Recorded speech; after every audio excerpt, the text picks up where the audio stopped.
안녕하세요. 말랑한 감성으로 깨어나는 여정, 말랑여정 우주방송국입니다.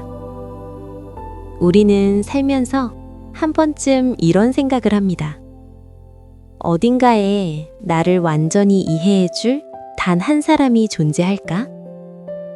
처음 만났는데도 이상하게 익숙한 사람, 혹은 찰나의 순간 상대방에게서 형용할 수 없는 은은한 빛을 본 것 같은 기묘한 경험? 설명하기 어려울 만큼 강하게 끌리는 어떤 인연. 사람들은 그것을 운명이라고 부릅니다. 혹시 이런 적 없으신가요? 이상하게 잊히지 않는 사람? 멀어졌는데도 계속 마음에 남아있는 인연. 고대 그리스의 철학자 플라톤의 향연에서는 희극 작가 아리스토파네스가 흥미로운 이야기를 들려줍니다. 인간은 원래 하나의 존재였습니다. 지금처럼 둘이 아니라 완전한 하나. 두 개의 얼굴과 네 개씩의 팔과 다리를 가진 형태로 존재했죠. 하지만 어느 날 신들의 왕 제우스가 그 힘을 두려워해 인간을 둘로 나누어 버렸다고 합니다. 그 이후로 우리는 평생 잃어버린 자신의 반쪽을 찾아 헤맨다는 이야기입니다. 이 이야기는 사실이라기보다 사랑을 설명하기 위한 하나의 상징으로 전해집니다. 그래서일까요? 처음 만났는데도 낯설지 않은 사람을 만날 때면 우리는 어딘가에서 이미 만난 적이 있는 것 같은 이상한 감각을 느끼게 됩니다. 이 개념은 시간이 지나 트윈 플레임, 소울메이트라는 이름으로 다시 등장했습니다. 트윈 플레임은 하나의 영혼, 두 개의 불꽃으로 설명되기도 하며 우리가 흔히 말하는 소울메이트와는 조금 다른 개념입니다. 소울메이트는 여러 생애를 함께하며 서로를 돕는 친구나 가족 같은 영혼들이라고 이야기됩니다.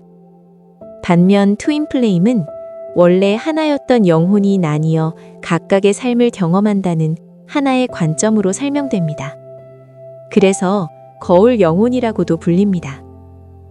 트윈 플레임은 단순히 행복한 관계를 위한 만남이라기보다 서로가 서로의 거울이 되어 내 안에 가장 깊은 감정과 외면해왔던 모습까지 비춰주는 관계로 여겨집니다.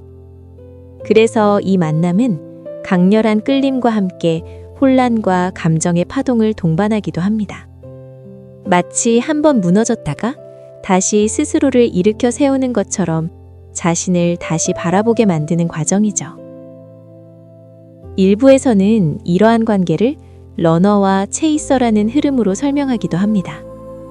한 사람은 그 강렬함에 부담을 느껴 멀어지고 다른 한 사람은 그 연결을 붙잡으려 하며 감정의 균형이 흔들리기도 합니다. 하지만 이러한 패턴이 모든 관계에 적용되는 것은 아니며 때로는 단순한 감정의 불균형일 수도 있습니다. 또한 트윈 플레임이라고 해서 반드시 연인으로 이어지거나 함께해야 하는 것은 아닙니다. 어떤 인연은 서로를 깨우는 역할을 마친 뒤 각자의 길로 돌아가는 것으로 그 의미를 다하기도 합니다. 여기서 중요한 한 가지가 있습니다. 모든 강렬한 인연이 트윈 플레임이라고 볼 수는 없다는 점입니다. 강한 끌림이 항상 깊은 연결을 의미하는 것은 아닙니다. 때로는 놓지 못하는 마음이 인연처럼 느껴질 때도 있기 때문입니다. 특히 나를 지속적으로 상처 입히거나 존중받지 못하는 관계라면 그것은 성장의 신호가 아니라 잠시 거리를 두어야 할 관계일 수도 있습니다. 그래서 중요한 것은 그 관계의 이름이 아니라 그 경험이 나를 어떤 방향으로 이끌고 있는지입니다. 그렇다면 우리는 왜 이처럼 강렬한 관계를 경험하게 되는 걸까요? 어쩌면 그 이유는 성장일지도 모릅니다. 혼자서는 보지 못했던 나의 모습, 외면하고 있던 감정들을 타인을 통해 마주하게 되는 것. 그 과정 속에서 우리는 자신을 더 깊이 이해하게 됩니다.